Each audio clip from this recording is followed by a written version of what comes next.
United States submarine base at Key West, Florida. A dispatch that quoted President Truman's press secretary, Charles Ross, as saying that President Truman has no knowledge of any secret project by this government that would give substance to the existence of such objects. Ross also said that both the Air Force and the Navy deny that such objects exist. Hi.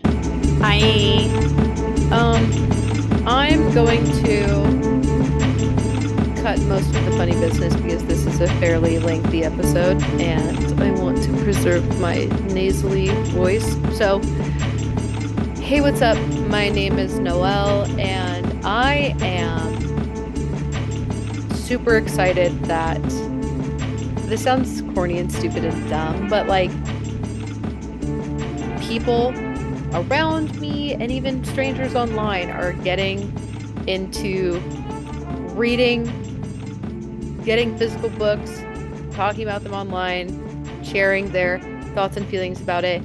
And I know that a lot of it can be attributed to movies like Nosferatu and Frankenstein coming out, and even now Wuthering Heights, these like kind of classic novels. So super love that. Big fan of that. I also love it. And I love that we're just going to get down to business. Who are you? I'm Chelsea. There you go. I'm ready to get down to business to defeat the Huns. Did they send me daughters when I asked for sons? Oh, you're the saddest bunch I've ever met. okay. And you can bet before we're through, Mr. All make a man out of you. Wow, thank you for that. Tranquil as a forest, but on fire within. I'll go all day. Well, I think we got maybe the best Disney song. We got the best part of it. Yeah. I actually think the best Disney song is also from Mulan, but it's fucking the Christina Aguilera one. The sad ass one.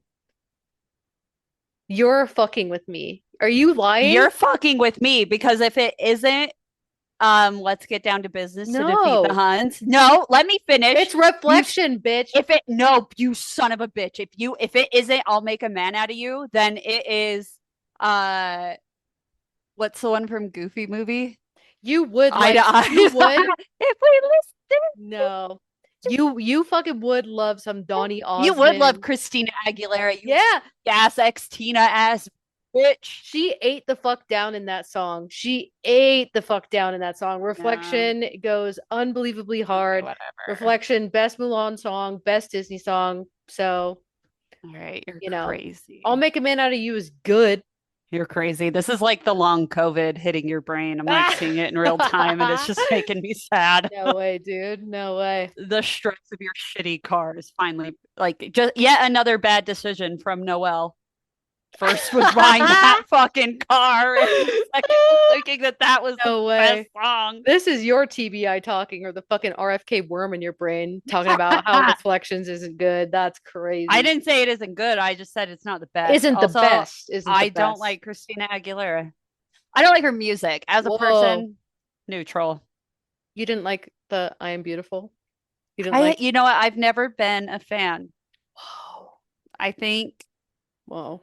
But you know what? I don't really have hot music takes. I'm just not. You also weren't watching fucking TRL, so you didn't get it. Yeah, my parents wouldn't let me watch it. You were, yeah. So why am I even listening to you? That's crazy. That's what I'm saying. I'm just trying, I'm just trying to be a fucking friend here. Yeah. Yeah. You're trying to play along. We're on different fucking fields. I forgot that you fucking grew up Amish and you couldn't watch TRL, so you don't understand how important the nasty era was to pop culture. I was too busy knowing that New England wasn't a country. So I didn't think it was a country. I thought it was a state. So how about you fucking come correct if you're gonna come for me? Yeah, if you shoot for the king, you best not miss. That's what I'm saying. So okay, my bad. I take it back. Yeah, thank you. But anyway. And at the end of the day, whose fault is that? The government. So yep. Fuck them. Anyway, we're going to jump right in. I was like, I won't do a spoiler. I won't talk about what the episode is, but if you know, you know from the first sentence. Mary Wollstonecraft Godwin was born on August 30th, 1797 in London. And lucky for her and us, she was born into a house of radical intellectualism. Her mother, Mary Wollstonecraft, which is funny because it's like, do we call her senior? I don't know, right? Look at us. The Yeah. Look at patriarchy us. breaks our brain again. Mm. She was a pioneering feminist philosopher and the author of A Vindication of the Rights of Women, published in 1792. In the book, she argues that women aren't naturally inferior to men. They only appear that way because society denies them education, independence, and real opportunities. She insisted that women deserve the same level of education as men, that ignorance isn't a feminine trait, but a social decision forced onto them, and that women should be treated as rational thinking humans, not decorative objects, playthings, or property. She rejected the idea that a woman's purpose is merely to please men. Domestic, quote, accomplishments like sewing, music, or flirtation weren't signs of virtue. Real virtue, she argued, comes from reason, and women are just as capable of reason as men if given the chance to learn. She believed marriage should be a partnership, not a form of ownership, that wives shouldn't be subservient dependents with no legal rights. She preached that if society educates women, society at large becomes stronger, more moral, and more humane because educated mothers lead to educated children. Isn't it crazy that like this is still something that is a topic of conversation of like, oh, should you have like a career or Mm-hmm. not? Or like, what is a woman's role in a marriage and in a home? Mm-hmm. And Hmm. it's funny that you say that because I would usually say these ideals are no longer radical, but the standard, but we've slipped back into the dark ages a bit in the Yeah. United States. So these ideals were radical for her time and in a way are radical for ours. She wasn't calling for minor reforms. She wanted a full restructuring of gender roles in a world where women couldn't vote, own property independently, or access higher education. She directly challenged prominent Enlightenment thinkers like Rousseau, who insisted that women were naturally suited only to please men. Wollstonecraft countered that women's weakness was manufactured by society, famously comparing women's upbringing to raising spaniels or toys, trained to please rather than to think. Hmm. It's a brutal one. That's Yeah. pretty, it's a brutal comparison. I mean, if you want to treat me like a dog, you better be treating me like a Pomeranian. So, Yeah, I in mean, a Louis not a Vuitton fucking carrier. spaniel. Yeah, Yeah, I want to be Georgette from Oliver and Company. I want to be on my rotating dog bed with like a face mask on and two like thinly sliced cucumbers over my exactly. eyes. Yeah, exactly. If I die, may I be lucky enough to be reincarnated as one of Paris Hilton's chihuahuas, That's all I'm saying. Yeah. Her feminism was intertwined with critiques of class oppression. She wasn't writing only for wealthy women. She condemned the way poverty and lack of schooling trapped working class women in dependence and vulnerability. Again, another thing that we talk about, like the homemakers. We believe that being a homemaker is a full-time job and it is some of the best boots on the ground training and experience you can have on a resume. But to the world at large, if you ever have to find yourself getting out of a relationship, getting out of a marriage, being on your own, trying to fend for yourself, trying to get yourself out into the job market, having being a homemaker for the last 15 years is I a mean, tough zero. thing. It means zero, and we don't think that. And it's such a interesting thing to think that she was like on it at that point. The fucking Yeah. 1700s being like, you guys, I think that they're doing this on purpose to keep you Hmm. fucking vulnerable and dependent. So it's interesting. It's a bummer that these ideas were out there by someone who was like clearly prominent in a position that it should have reached a lot of ears. And it's just weird that like I've not heard of her mother's position like this. Like I knew Mary Shelley was a badass, but I didn't know Mhm. her mom was out here cooking too. Yeah, and I mean, I think not to toot my own horn, I got to be in AP Lit, so we read Frankenstein and we talked about the deep dive of Mary Shelley's upbringing and what she was surrounded by. And it makes sense when you learn who her mother is, why Yeah. she created this novel. So, but it is cool. And it is also a great reminder of how There are two deaths, the one where you die and the one where people stop talking about you. So Yep. she argued that you cannot build a moral, rational, free society when half the population is deliberately kept ignorant. And although she championed reason, Wollstonecraft didn't promote cold rationalism. She believed emotion and reason should coexist. Women should cultivate reason precisely because emotions matter and reason protects women from being controlled or manipulated by those in power. Spoiler alert, though Wollstonecraft died just 11 days after Mary was born from a postpartum infection, Mary Shelley grew up surrounded by her mother's ideas. Mary's father, William Goodwin, was an anarchist philosopher, writer, and revolutionary. William Goodwin wasn't just a writer, he was one of the founding figures of modern anarchist political philosophy, a man decades ahead of his time and someone the British government watched closely. William Godwin believed the government, monarchy, and rigid social hierarchies were fundamentally corrupt.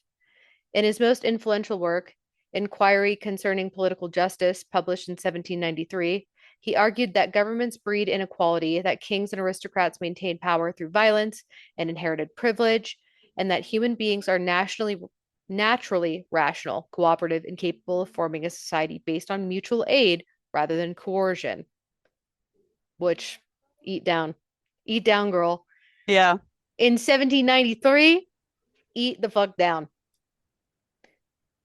He envisioned a future where society would evolve into a cooperative, stateless community, a form of proto anarchism before the word anarchism even existed. In 1790, or in 1790s England, I should say, a nation terrified of a French style revolution erupting and guillotines being dragged in, these ideals were viewed as radical, dangerous, and borderline treasonous. I mean, they even are now, kind of, right? Because, like, Yeah. if you say, I think everyone deserves to have a food in their stomach, you're labeled like a socialist, and Hmm. socialist people are trying to tie into, like, well, the Nazis were socialists. It's like, go fuck yourself. You're willingly being obtuse right now. Yeah, you're willingly being ignorant, really. But yeah, it's true. Same shit. Same shit, different font, different fucking decade. You say you want universal housing. You say you believe in mutual aid. They're like, you're a fucking dirty commie. So, Yeah. in twisting. Some of the other ideals he spoke on and wrote about were reason greater than tradition. Humans should make decisions based on logic, not custom, religion, or inherited beliefs. Individual freedom matters most. People should determine their own lives instead of following rigid social rules. Education should develop the mind, not enforce obedience. That one, cunty. Hmm. Marriage was a flawed institution. He believed marriage functioned like a form of ownership, especially over women.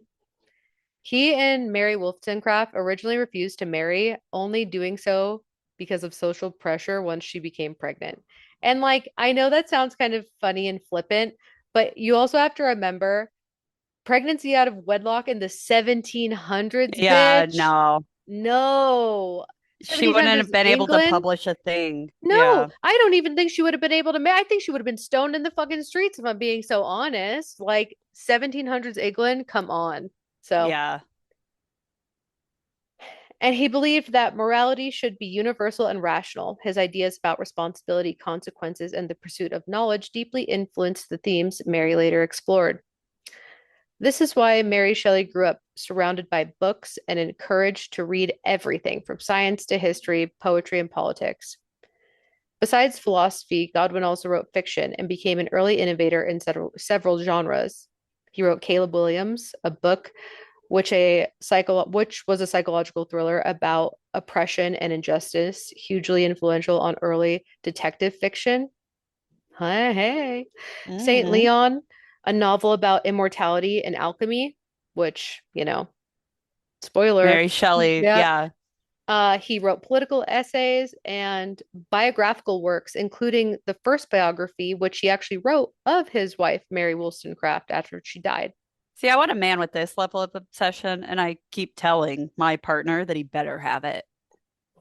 You can only hope, you know what I mean? You can Yeah. only hope. His novels blended philosophy, psychological tension, social critique, and gothic elements. Essentially, he created the recipe that Mary Shelley would later perfect, mixing intellectual ideas with emotional depth, moral questions, and the uncanny. Godwin was a loving father in principle, but inconsistent in practice. Mm, The classic tale. You, like, I will indulge you and I will give you fucking everything you could possibly need, but I am probably going to be nose in a book hey, and or head in the clouds. here's the thing, Mama. You see a little bit of fucking foreshadowing about a Yeah, character, yeah. So he encouraged Mary intellectually. She was allowed to read any book in the house, join adult conversations, which that's a fucking huge one. I pinpoint that. Talk to children like they're people, you Yeah, know? 100% agree. Yeah. Meet writers and scientists, learn languages, philosophy, and history. Her imagination was encouraged, not shut down, but Godwin was emotionally distant. After her mother died, he remarried in 1801 to Mary Jane Clairmont. A lot of Marys. A lot of Like, Marys. oh, I'm gonna let you finish that sentence before I say what I'm gonna say. A woman who brought her own two children into the household. A blend. What? What? That's what I was gonna say. Cinderella. Yeah. I mean, Stepmother brings two daughters yeah. in. Yeah. Yep. Just kidding. She may have been a lovely woman. I don't think she was that great. She classic favoritism shit, but the stepsister story changes with Mary and Claire Claremont, but we'll get there. The blended family created tension. Godwin struggled with money, with the practical demands of raising multiple children, with showing affection, and with balancing discipline while still wanting Mary to grow up intellectually free. Mary adored him, but she often felt she had to earn his approval. She felt unworthy compared to the idealized memory of her mother, neglected in comparison to her stepmother's children, and weighed down by the expectations he placed upon her. It is not lost on readers of Mary Shelley's Frankenstein that this push and pull relationship shaped the core emotional conflict in the novel, the longing for recognition from a cold, brilliant father figure. Hmm. His marriage to Mary Wollstonecraft was short-lived but passionate, intellectual, and politically radical. Wollstonecraft's death left Godwin devastated. Some would say this also contributed to his trouble with being an affectionate father to Mary. He later wrote a memoir about her that, while honest, shocked society because he revealed her suicide attempts, her affair, her child out of wedlock. A lot of people didn't fucking like that. Wow. A lot Yeah. of but the thing is like he wasn't doing it to be like cunty. He was like, my wife was so fucking awesome and cool and she was so beyond her years, and like I think You you should couldn't hold her all, down. yeah, like I think She's a you should wild stallion. look at her honestly, and like look at Yeah. the facets and the multitudes and the good and the bad. And I Hmm. think that's like, I love that. You know what I mean? It's Yeah. a little bit of the bell jar, if you will, like so brilliant and funny and charismatic, and then they have suicide attempts, you know and then they kind of struggle, and I think him being honest about who she was is way more beautiful than painting a fake picture. Because a fake picture would just be like the mirror that society would want to hold to a perfect woman anyway. And you can't put people on a pedestal that way. It's unfair. Also, think about Mary, like if you Mary Wollstonecraft, if you did that, if you just wrote what people wanted to hear about her, painted the picture, it would be based off of like society's expectations of women, Yeah. which would make her fucking roll in her fucking grave. Yeah. So You got to honor her by telling it all. that's what I'm saying. So Mary grew up idolizing her mother through her father's stories and books. Godwin's house became a meeting place for radical thinkers. People like Samuel Taylor Coleridge was a frequent guest.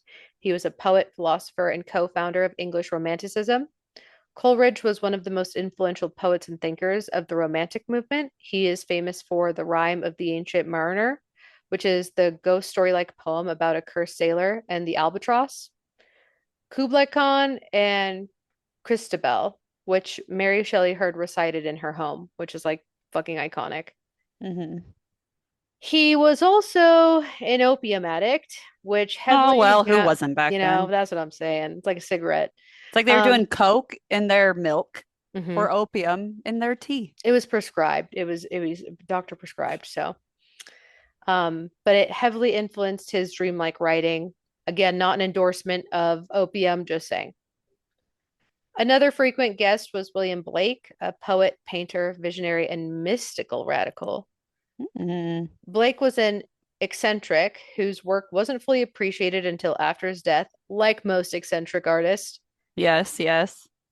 Today, he is seen as one of the greatest creative minds in English history. He created Song of Innocence and Experience, the Book of Thiel, The Yeah. Marriage of Heaven and Hell, and prophetic books full of visions, angels, demons, and personal mythology. So, like, he believed in magic with a CK, you know what I'm saying? Yeah. Blake believed he literally saw angels and spiritual beings. He engraved his own books with highly symbolic art. He was also politically radical, anti monarchy, anti church, pro revolution. Normal children in the early 1800s met housemaids, family friends, local pastors, shopkeepers. Mary Shelley met the leading poets of the Romantic Revolution, radical political thinkers who were being watched by the government, scientists fascinated by electricity and reanimation, artists who saw visions, and philosophers who believed in utopian or anarchic futures. Hell yeah. She had like a punk rock upbringing. She really did. And I don't know if I'm emphasizing this enough, but Mary's childhood was not normal, not even normal to today. No, I'm a little jealous. I know. It was a creative pressure cooker. This environment built the mind capable of dreaming up Frankenstein. From a young age, Mary was imaginative, a little introverted, and drawn to storytelling. Also, just a note here, while I was researching, I learned the reason as to why they didn't want like girls and women to read is because they said it would overheat their minds. Yeah, we all know that the real reason is like it's easier to control an uneducated person who can't read or, function Hmm. in society normally on their own. It's the same Yeah, reason they don't want people going to college anymore, dude. I know. It's also the same logic about like trying to get women off bicycles so they won't be mobile and talk to each other, being like, Yeah. the bike is gonna fucking kill you. It's the same shit. So Mary's entrance into the world would be followed by the end of her mother's. Life equals death. This paradox is the beating heart of Frankenstein. Victor creates life, life produces death, birth is destruction, creation is monstrosity. The creature in Frankenstein has no mother. Mary had a mother in myth, but not in reality. This wound shaped her themes of abandonment, her obsession with origin stories, her portrayal of isolation and unloved beings. It isn't subtle. The creature discovers an abandoned leather trunk in the forest, and in it are three books: Pilchard's Lives, which is about moral reasoning and civic virtue, The Sorrows of Weather, it's a like book about alienation, and Paradise Lost, the struggle between creator and creation.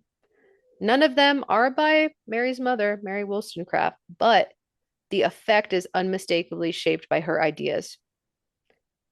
He, the creature, learns morality, empathy, and reason through education and only becomes destructive when society denies him belonging, opportunity, and love. This is Wollstonecraft's argument made flesh. Creatures become monsters not by nature, but by deprivation. Mary Shelley inserted her mother's voice in the novel's creation myth, not through a direct quotation, but through the entire moral architecture of the story. Victor Frankenstein, the cold, intellectual, unreachable father, driven by knowledge, detached from responsibility, creates life but refuses to parent it. The creature, obviously, Mary herself, lonely, brilliant, desperate for affection, unwanted by the mother figure dead, and rejected by the father figure, Victor slash good one. Hmm. At 16, Mary met Percy Shelley, a smart, wildly idealistic, and politically radical poet who admired her father's philosophy. Technically, they first crossed paths in 1812 when Mary was 14 and Percy was 20. But their Whoop. relation, I know, but their relationship started in 1814 when she was 16 and he was 21. No, But 16 was the 30s of the time. I know, but besides being a pedophile, Percy was Impulsive, charismatic, deeply committed to living according to his ideals, no matter the social fallout. And yes, unfortunately, he was already married to someone, a woman named Harriet Shelley. This didn't stop the two from forming an intense, immediate, almost obsessive connection. Some modern philosophers will say, may call this grooming love bombing, but I mean, eh, She was Percy, mature for her age. I mean, it's a tough thing to say. She So was an old soul. here's my thing. Here's my thing. I will never let Brigham Young or Joseph Smith get away with having child brides. I'm not letting Percy Shelley get away with it either. We're consistent here. I'm going to be consistent. Yeah. So, and that's it. But I, as a lover of Mary Shelley, am going to respect her wishes to be like, hey, you guys, like, just please be cool about it. Like, don't make it, you know what I mean? Yeah. So, I just like this summer's gonna be crazy. yeah. We're gonna rule the school next year. Yeah. So I'm like, I'm just like doing what Yeah, yeah, she yeah. wants me to do. So, anyway. Yeah. Percy believed in free love, personal liberty, and the rejection of social convention. Mary believed in intellectual and emotional freedom. Put them together, and you had opinions, passion, and drama.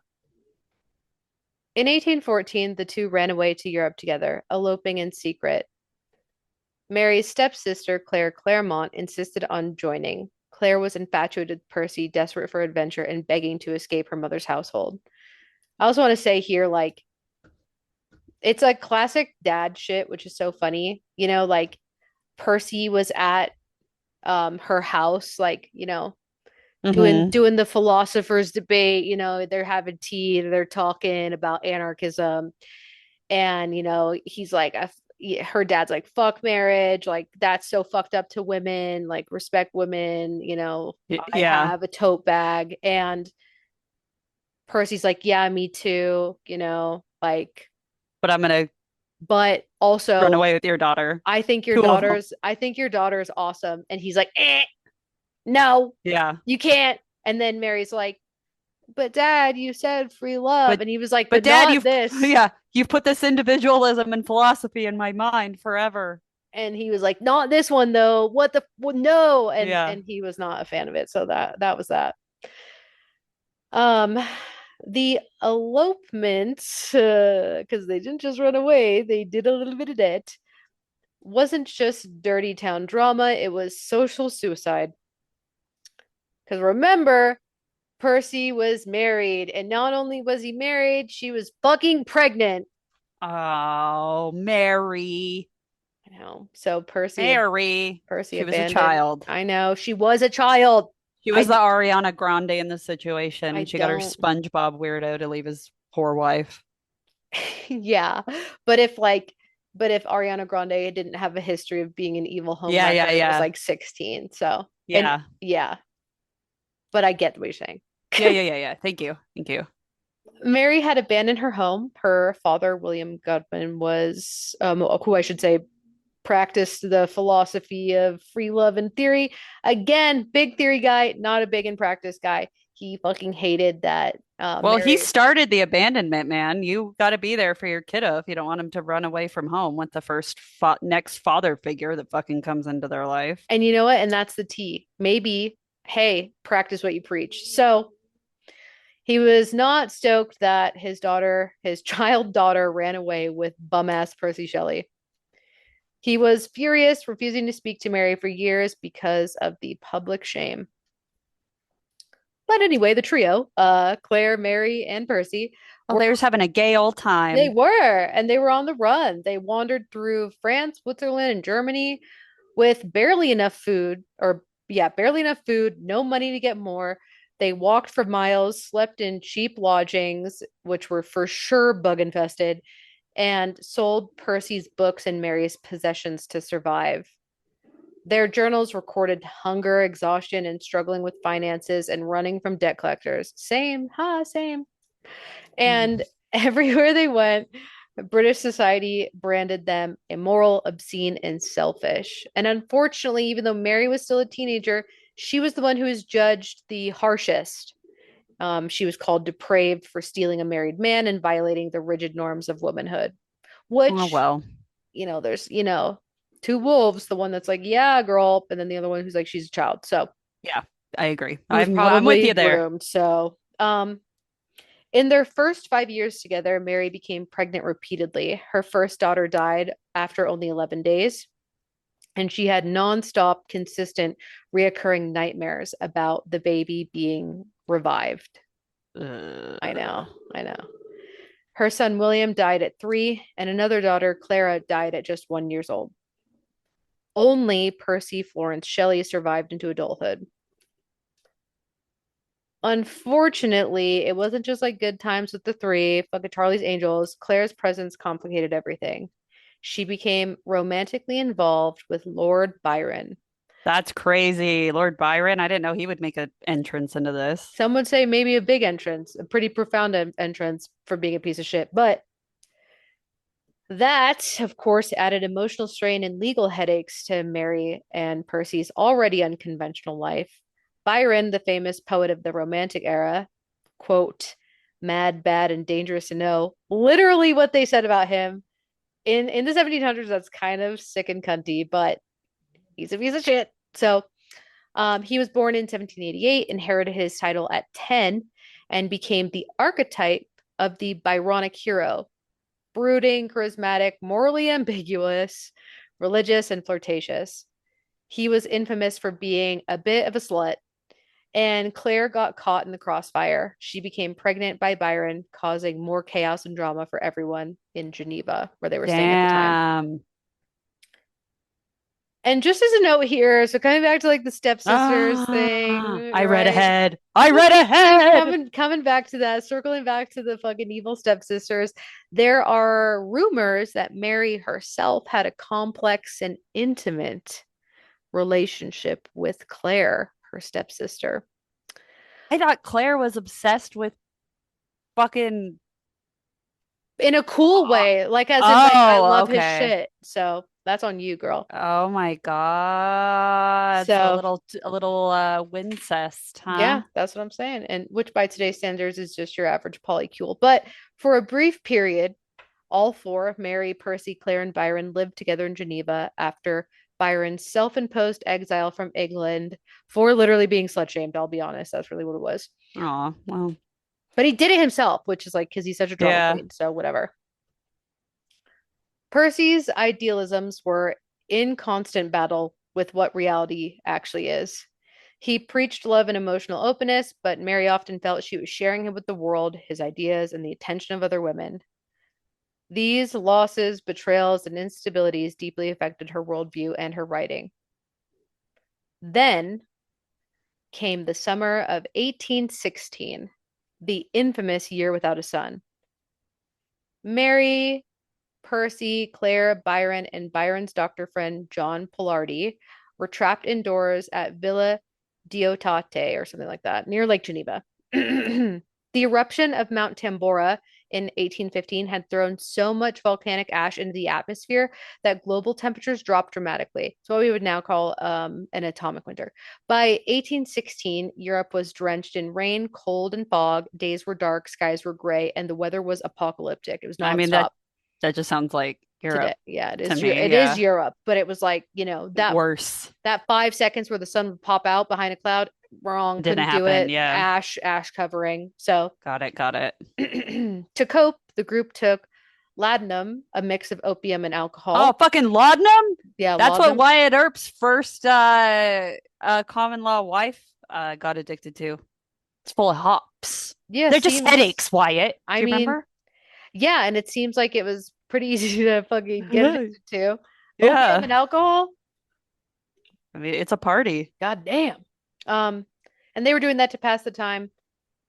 Oh. Pollardi used it liberally. Byron relied on it for chronic health problems, and Percy experienced hallucinations and panic attacks when he took it. Yeah, I'm Percy in this situation. I can't do shit. Naturally, under these conditions, in a house full of writers, Byron proposed a ghost story competition. Mary struggled at first until the now famous waking dream.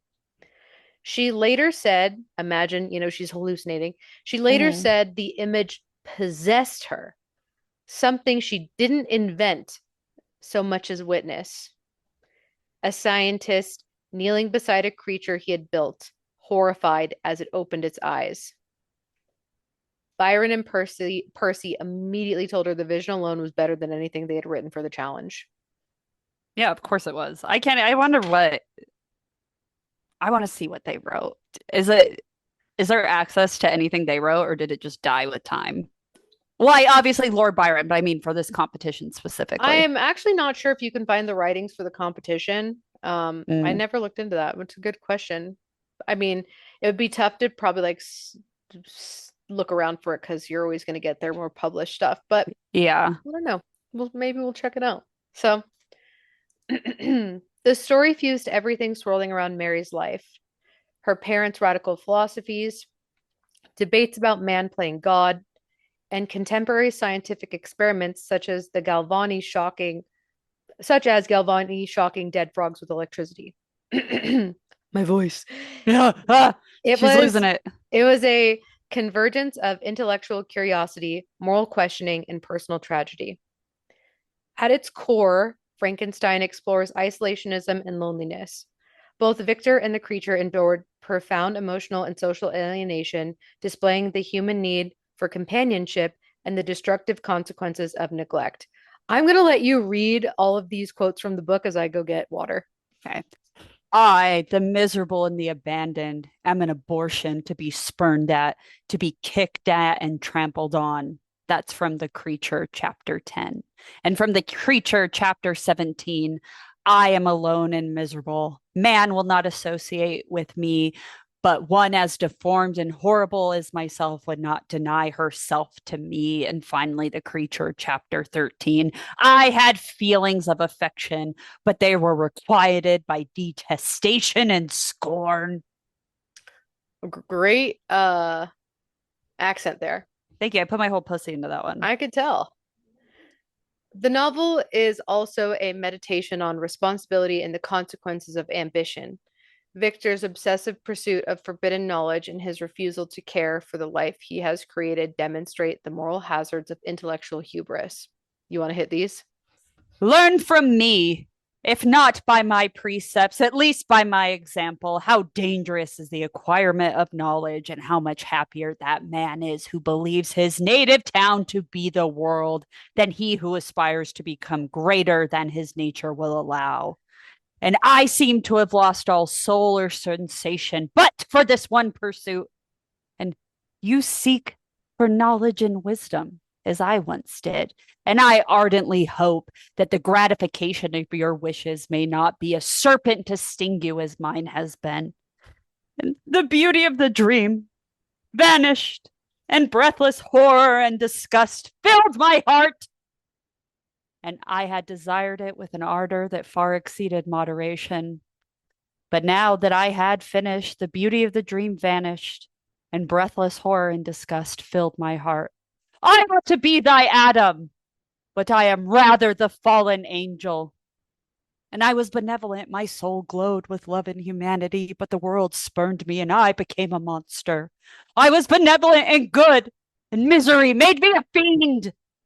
Those last two were from The Creature. My favorite quote is the learn from me and the whole like I'm jealous of the man who believes his native town is the world. That Uh, that one yeah. is so fucking it's so funny because it's actually like the antithesis of one of my like favorite David Lynch quotes from Catching the Big Fish, which is Mm-hmm. like if you want big ideas, you need to go deeper. And it's funny because I love them both because they're both kind of true. So gotta love the My dichotomy.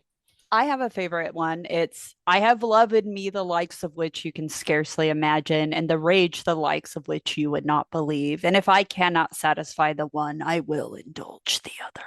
And that's the iconic one. Mm-hmm. That's the iconic one. And unfortunately, in the Del Toro Frankenstein movie, they shortened it to like 3 words, but It's all right. it's so Yeah. cunty. Yeah. Um, You can't have the broken pearls in every Batman story. It just gets ridiculous after a yeah, and, while. and I get that. Nature versus nurture is another central piece. The creature is not inherently evil, but becomes monstrous through rejection, mistreatment, and society's cruelty, embodying Wollstonecraft's argument that deprivation and neglect, not innate nature, create suffering and monstrosity. I will revenge my injuries if I cannot inspire love. I will cause fear and chiefly towards you, my archenemy. Because my creator, do I swear inextinguishable hatred. Have a care. I will work at your destruction, nor finish until I desolate your heart, so that you shall curse the hour of your birth. And that's from the creature. And if any being felt emotions of benevolence towards me, I would return them 100 and 100-fold. But now I indulge in dreams of bliss that cannot be realized. I will revenge my injuries if I cannot inspire love. I will cause fear. Kind of a And little overlappy there. yeah, and that one is the creature. So Yeah. there are different versions of the some of the iconic quotes depending on which version of the book you got. Mm. So the novel also shows Mary's personal experiences of parental absence and loss. Victor embodies a cold intellectual authority, mirroring Godwin's emotional distance, while the creature's longing for recognition and love echoes Mary's own yearning for parental affection and validation. Destiny was too potent, and her immutable laws had decreed my utter and terrible destruction. Suffering and empathy permeate the story. The creature's capacity for moral reasoning and compassion highlights that cruelty often arises from social alienation rather than inherent malice. I am malicious because I am miserable.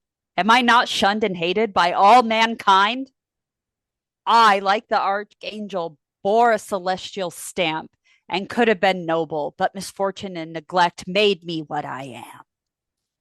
Life and death are inseparably intertwined, as birth and creation inevitably bring destruction, a truth Mary knew intimately through the deaths of her mother, her children, and, spoiler alert, later Percy.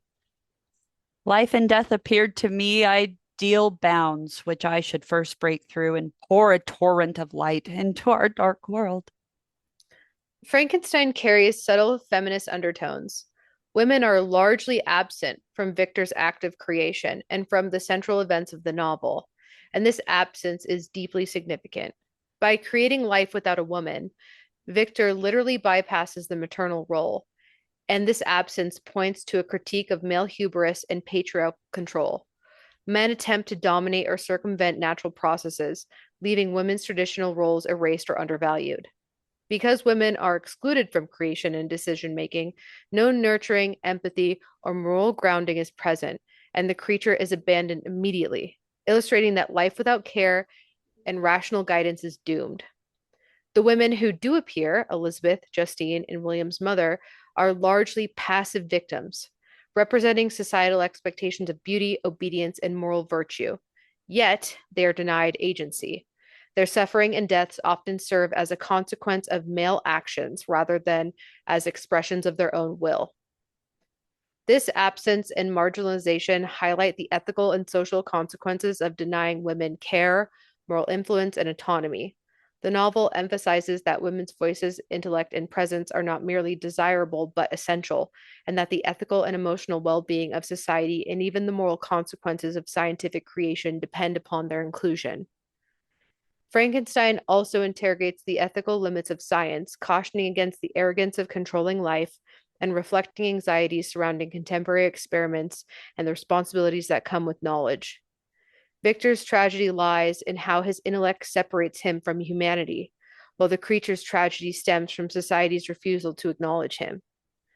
Through their intertwined fates, Mary Shelley transforms personal grief and loss into a journey of abandonment, responsibility, compassion, and resilience, making Frankenstein not only a Gothic masterpiece, but a profoundly philosophical and deeply human work. When Frankenstein was first published in 1818, it was anonymous, a choice Mary made to allow the book to stand on its own. These motherfuckers thought if a woman read too much, their brains would melt, so they simply didn't fuck with a female writer. People actually assumed Percy was the true author for a while, which is Yeah, lame. that sucks. Yeah. By 1821 to 1822, it was increasingly clear among literary circles that Mary was actually the author, and letters and accounts from friends and family, as well as literary gossip, Gossip Girl, Yes, that's why gossip's important. acknowledged her as the clear author. Mary's name finally appeared in the second English edition in 1823, giving her full credit and establishing her as the singular mind behind the modern Prometheus and drawing her the mother of sci dawning her the mother of sci-fi. Unfortunately for Mary, tragedy follows her. In 1822, Percy drowned in a boating accident off the coast of Italy. He and his friend, Edward Williams, were sailing along the Bay of Spezia, which means spice, by the way, when a Ooh. storm capsized their small schooner, the Don Juan. Oh. I know. Their bodies were recovered 10 days later and were already decomposed. According to Italian customs at the time, bodies found at sea were cremated on the beach, partly for health reasons, partly to give a quick burial when identification and transport were difficult. So Percy's body was cremated there on the sand. However, Mary insisted that Percy's heart be preserved. Even after the cremation, there are multiple accounts of this. Some say she extracted it from the ashes, others that it was removed before cremation, but she kept his heart in a copy of one of his poems. Oh, that's actually kind of sick. I know it is so Like sick. sick with a Q. It is sick with a Q. It's what's funny is that like you have this Victorian mourning style, right? Like we're covering the mirrors with Yeah. drapes. We're wearing veils for a year. We've got like the buttons that say, like wife in mourning, Yeah.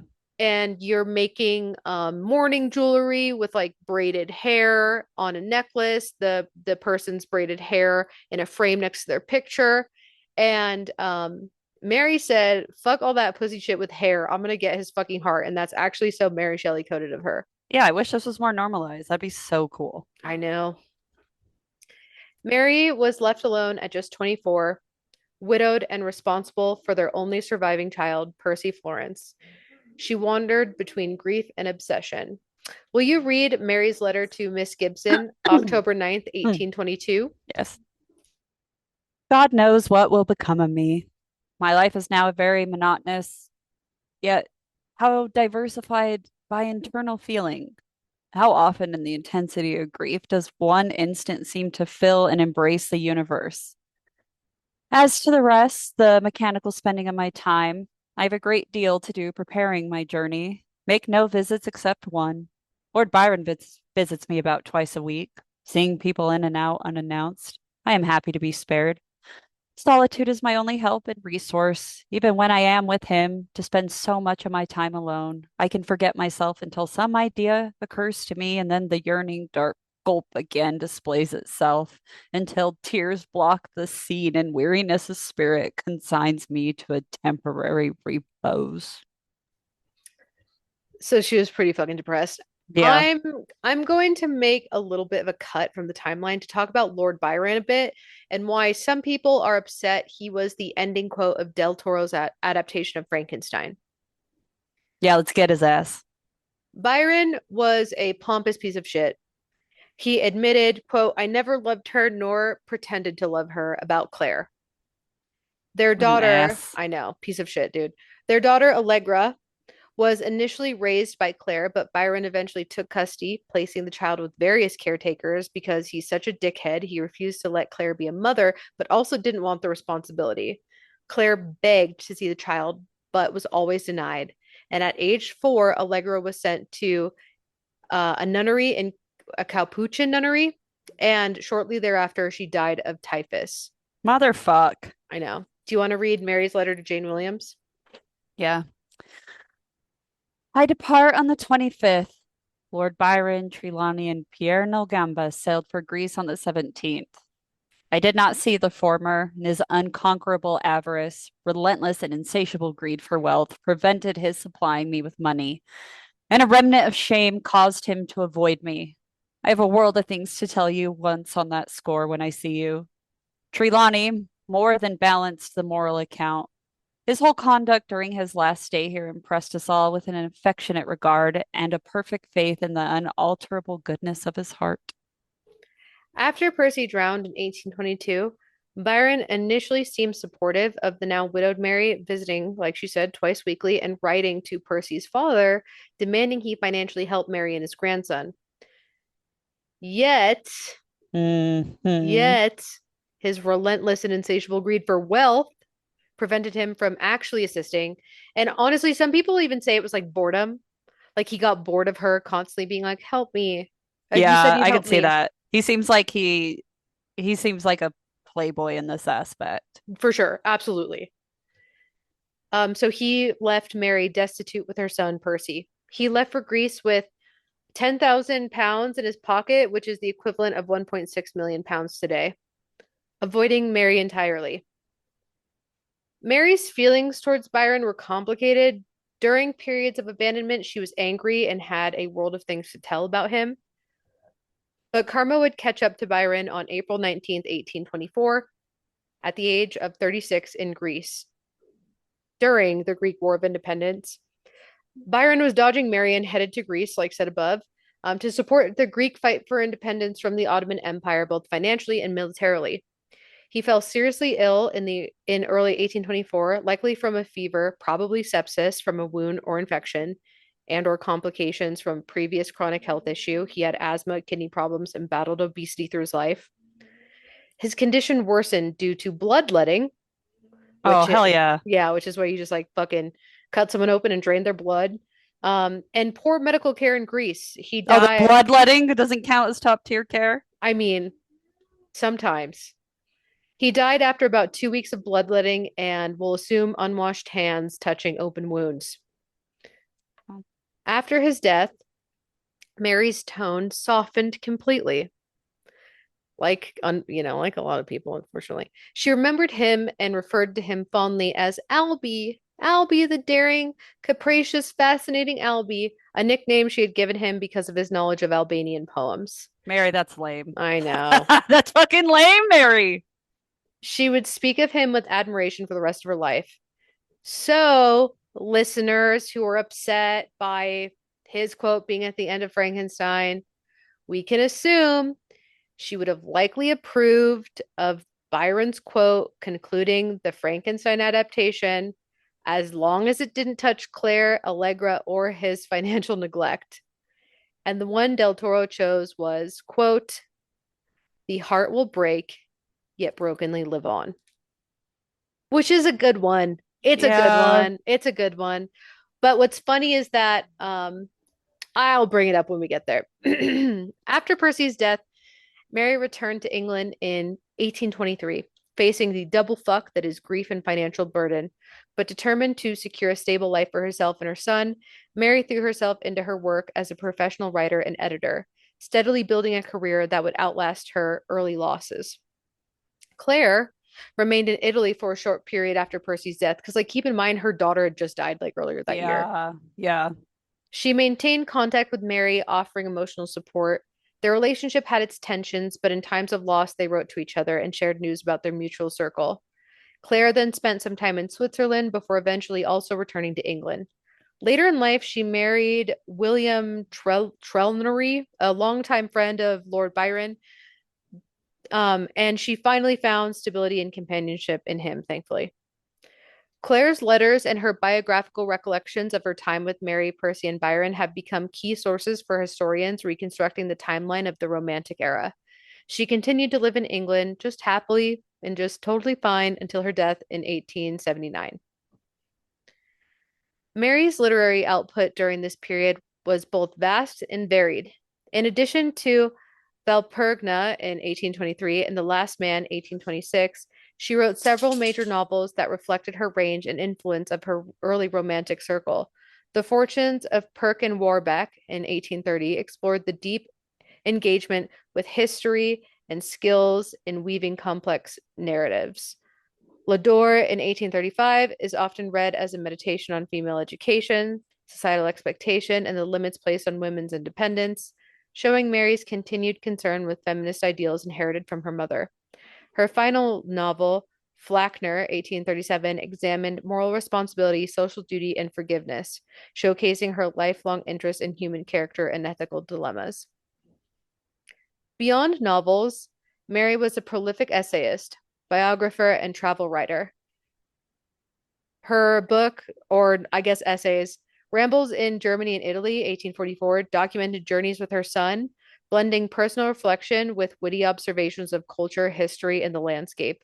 So like she was like a fucking blogger. She was like a Yeah, travel blogger. blogger. She's a travel blogger and she Yes. was an influencer.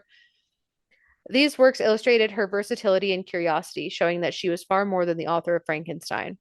But Frankenstein remained central to her identity. Mary oversaw new editions, revised text, which again is why, depending on what version what version you get, you'll get different Hmm. iterations of kind of the same thing, and defended her authorship against critics who attributed it to Percy, still fucking bitch asses.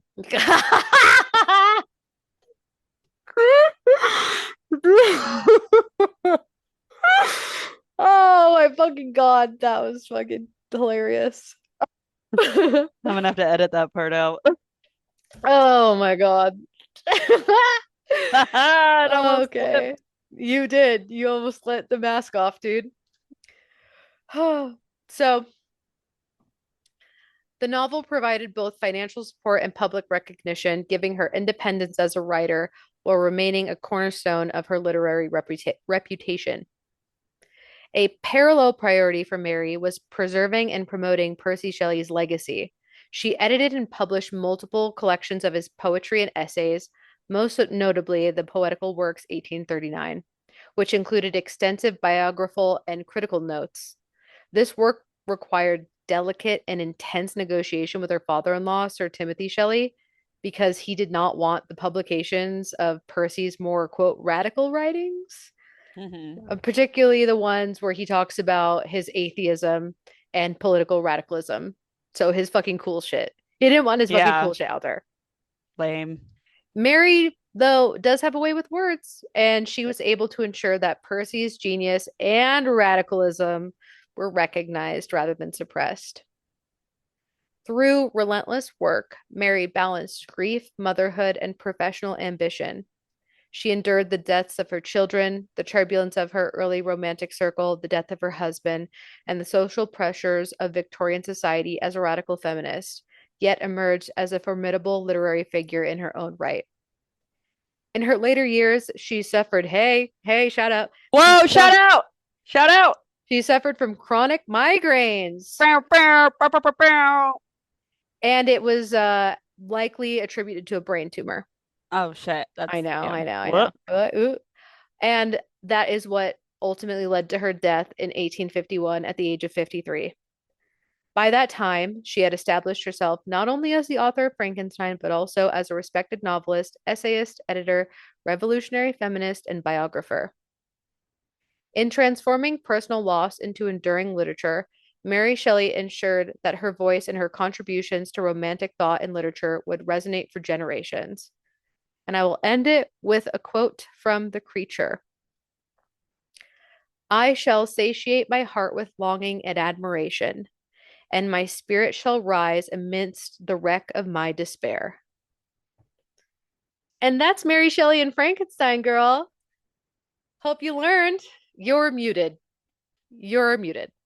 There you go. I'll Welcome back. Welcome thank back. you. I said, what a boss, babe.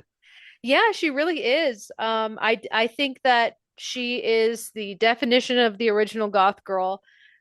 She is a pioneer in everything, not just her philosophy and her radicalism, but also in who she was for the time and what she still gives to today.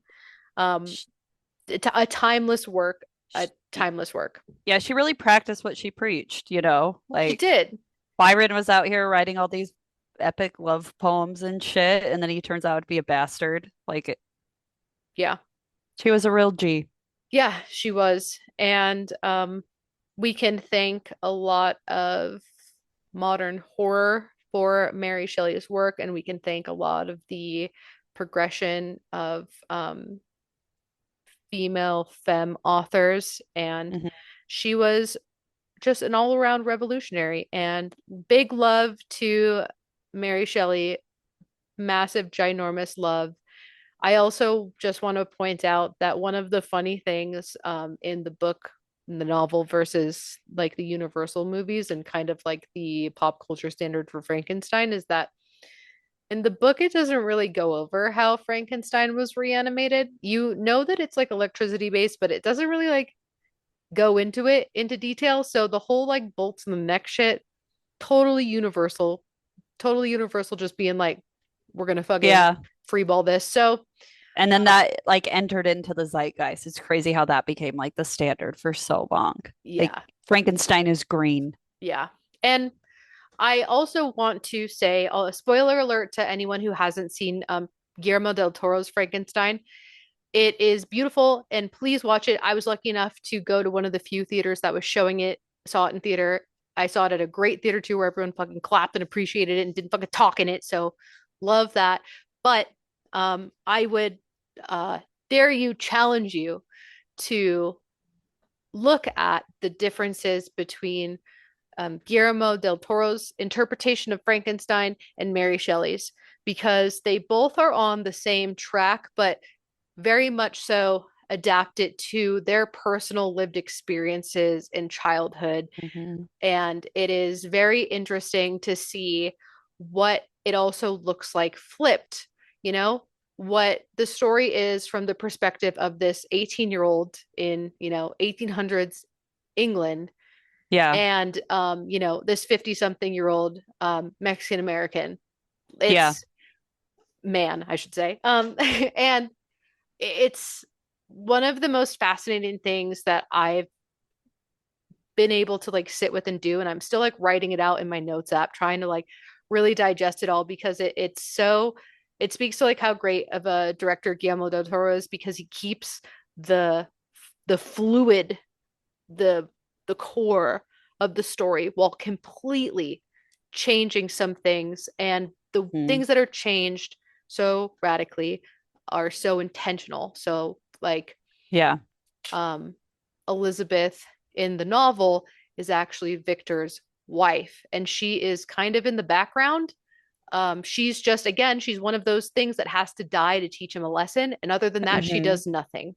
Yeah. In and that's Mary Shelley making a critique of how women are treated in society, right? Mm-hmm. The lack of women speaking is the critique, whereas like Guillermo del Toro makes Elizabeth his brother's wife and makes her this standout character with opinions, who's smart, just as smart as him, is into the sciences, but Mm. into like I forget the technical name of it, but like insects, the science of insects.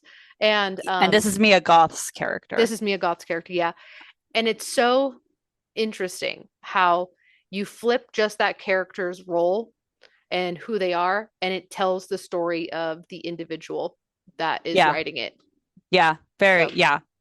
it's Interesting. very, very cool. It's very fucking cool. It's a great little exercise for the mind to both pick up Mary Shelley's Frankenstein and read it and mark it up and highlight it and then enjoy the beautiful eye candy and mental stimulation that is Guillermo del Toro's Frankenstein, and then think about the differences, even culturally, that, Hell yeah, dude. I love taking notes in a book. I love yeah. flagging. I love putting stickers in books. Mm-hmm. Like, read the fuck out of your books, dude. Yeah.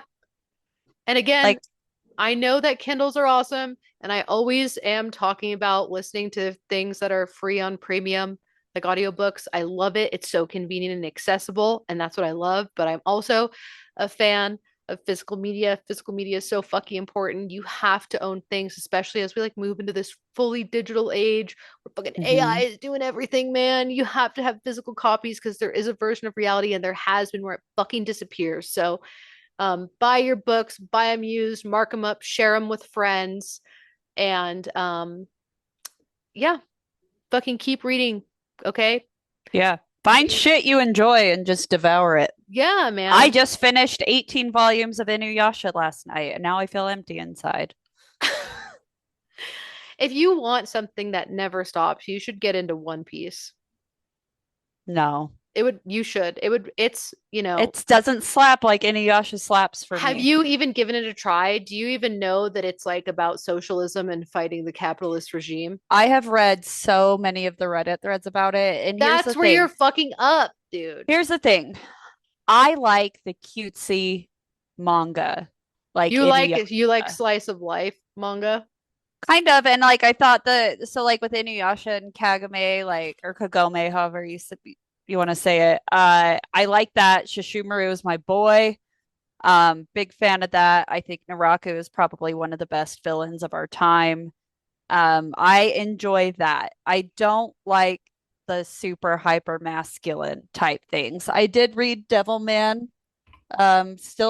Still recovering from that. I do have a lot of Junji Ito because I do like the horror stuff. But if Hmm. I'm gonna purchase 18 volumes of anything, it's got to be like Inuyasha. The fantasy, the will they, won't they? And you know what? I love that for you. Thank you.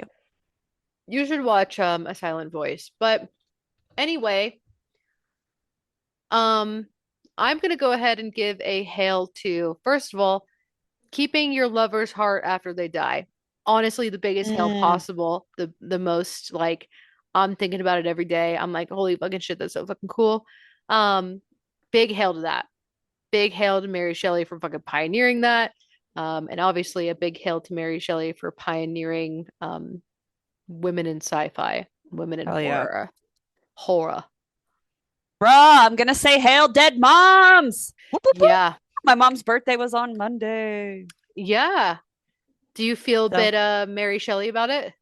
yeah, I do actually. There was a lot of stuff in here I could resonate with, but I am lucky that my father was not emotionally distant. My Hmm. dad's actually, I'm super hashtag blessed to have my dad, but I am interested to re-dive into Frankenstein now knowing this because I think it will speak to me on a whole different level. I So think thank it you will for too. presenting it. Yeah, you're so welcome. I absolutely think it will. I think that's the funnest part about reading some of these classic novels that are ambiguous, where you can pick one of the like sub themes and just you could read the book four times over, following like the different thing you want to look for, whether Mhm. it's like parental loss and the loss of a mom and what not having a mother does to you. Like you Yeah, can read it through that perspective, and then you can turn around and read it again through the perspective of the like weight of responsibility and knowledge and like yeah, you know what comes with that, and or the nature versus nurture thing. Like you could just literally go through the book and reread it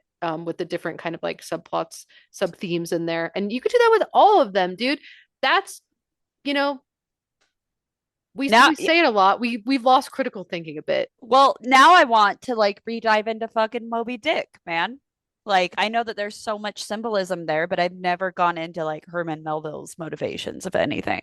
It Man, it fucking truly paints a picture, and I it makes me sad about the current state of education, because knowing that part of reading is researching who that Mm-hmm. author was and the time period that they were in.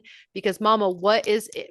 A book, a novel, a poem without fucking context, bitch? You Yeah, have to dude. have context. And that also comes from like learning about who they were and what was going on at that time. It paints a totally different picture. And I'm so appreciative to like the English and literature teachers that I had that made sure that was like a point of it. I even remember doing it like super young, like getting the packets of like the meat so and so, and then we Yeah. would like read the book, and it's such a skill that I love and love to have, and it's I know that we're losing it, and it's up to all of us to keep practicing it, and it makes things more enjoyable, man. It makes shit you can It, fucking rewatch shit through a new perspective. it really does. You know, they always joke you don't want to see how the chicken nugget is made, but sometimes you see a high quality restaurant, you get a Michelin star story. I will maintain though that the picture of Dorian Gray was terrible. You know, And Ethan Frome fucking sucked. I don't have opinions about the portrait of Dorian Gray. I have opinions about Wuthering Heights, but that's for another Yeah, day. for another day. That's for a fucking another day.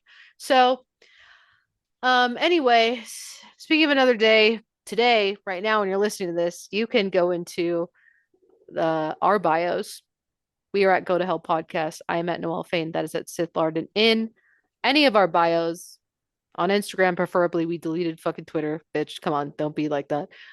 You can click in there and it's a little link tree, and that link tree will open up where you can find a link to our Patreon. $1 gets you in.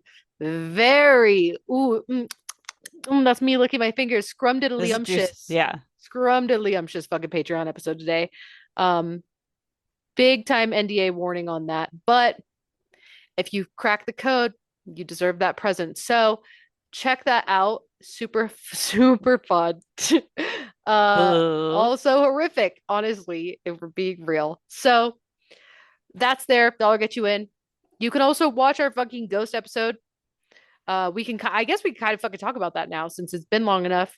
Poor Keelan is so fucking haunted, man. Of Dude, she's fucking, still suffering. I She's know, still getting chased down by semis. I know, a fucking ghost semi fucking attacks us in the goddamn cemetery at night. So check that out. Um, be gentle to my editing, girl. It was all filmed in fucking portrait No, the mode, editing okay? is good. The It editing was is great. filmed in fucking portrait mode. There's one clip that didn't get edited like to the right scale, and I was like, motherfuck. But anyway, it doesn't matter. It doesn't matter because it took an hour for me to upload that, okay? An hour. Because it's It 30 looks like minutes. it, and it took you a while to edit it too. You added clips in there. I have a quick thing to add in. We got a message requesting permission to use our names in a literary that is coming out. So this is just us. I responded with our information, but this is just a verbal mention to the editor. Yes, use our name and likeness. You Yeah. fucking use it. You abuse it. You taint it and you make it awful and you make it yours. And you make so much fucking money off of it. And we absolve any royalties Yep. whatsoever Yeah. attached to our names. Yep. You know, this is actually that's a funny. We used to talk about this all the time because there was a podcast with two ladies and they sued the motherfuck out of like all of their Yeah. fans for creating art about them, and it's such a fucking cunt move, dude. It's Yeah. like it was like such precious fan art, and they were like sued. What? Why are you going after that Etsy creator? So anyway, Yeah. like Chelsea said, we don't give a shit. We don't want a fucking penny. If you're even thinking about giving us anything, donate it. Do whatever you want. You can make us fucking ugly. You can make us beautiful. Does not matter. Do whatever you want because we love your art and art is subjective. So, Yep. um, back to Linktree. We also have a link to our merch. Speaking of art. Hey, speaking of art. Speaking of beautiful art. If you want anything from our merch too, and you can't afford it, just let us know, and I'll send you the file to the art for free. Yeah, and then you can fucking DIY it, dude.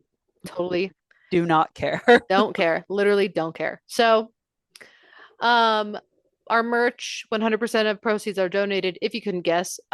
We also have merch in there that was designed by Kelly Holloran or at Wildwood Owl on Etsy. She makes unbelievably cool shit for us, and she makes cool shit in general. The holidays are coming up. Go check her out.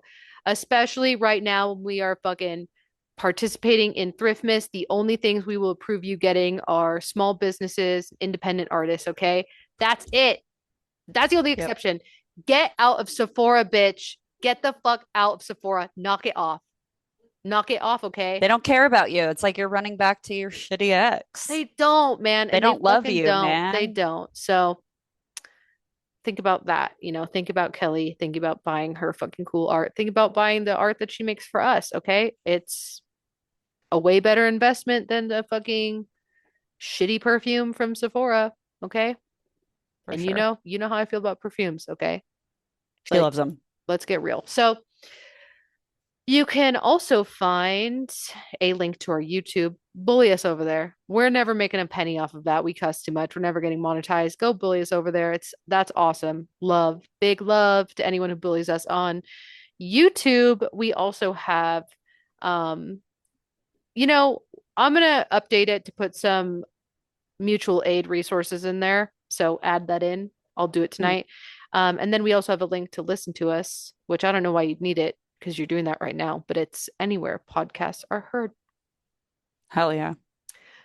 Yeah, okay. You know what? That's so it. Also, hey, thanks for dealing with my voice cracking in the middle of this. I mean, I feel like people deal with my nasally lisps. I mean, same. And also because I'm just full of mucus. And just a little piece for anyone who's still here. I've been doing Invisalign and I will maybe I'll take a picture of it. The first retainer of my bottom Oh, the teeth. comparisons. Oh, it's beautiful, dude. It's beautiful. I'm on my eighth week. I am like, wow, you guys, we really did it. So, and we still got a way to go. Oh my God, you're But killing it. it's crazy. I'm like, wow. Um, so anyway, let's get the fuck out of here. All right, Bye. bye.